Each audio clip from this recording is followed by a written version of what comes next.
I love this picture because it is absolutely true. Like, can you hear me?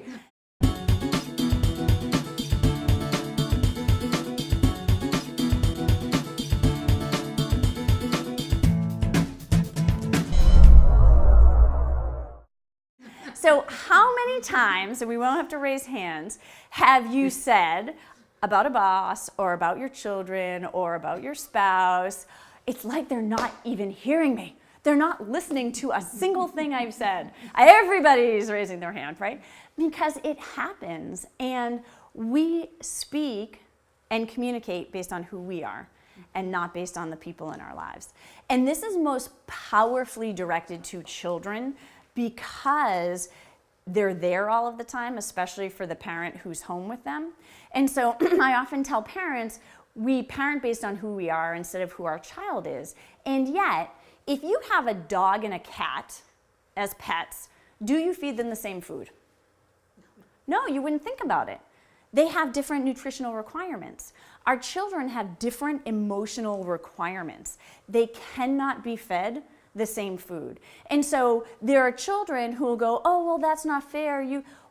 It is fair when it's individual and you're showing them individually how much you love them, when you're showing them individually how much they matter. I often share a story about a gentleman that I worked with who had 2 boys, and one of the sons was very similar to his behavioral style and the other son wasn't.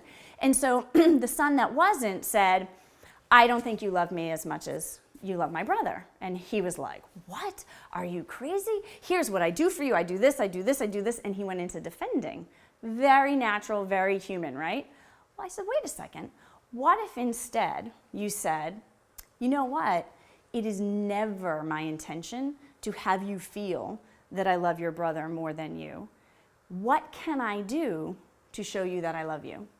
So, surprisingly enough, a week later, he came back and he said, when I asked my son that question, he asked me to play basketball with him. It's often that simple. So it's important we don't make assumptions, because we'll make assumptions based on what we're doing because it's the things that we like. We do this in relationships too, and when I say we, I mean I do. And we do this in our relationships. We give to our spouse, we give to our family based on what we like to receive.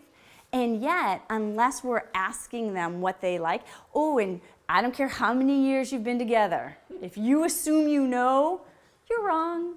It's so important we ask them how they like to be shown love, how they like to be talked to, when do they like to be talked to. So all of these pieces are vital to relationships and communication. And so this whole idea of can you hear me now is so important. Click the link below to see if you're ready to take the next step.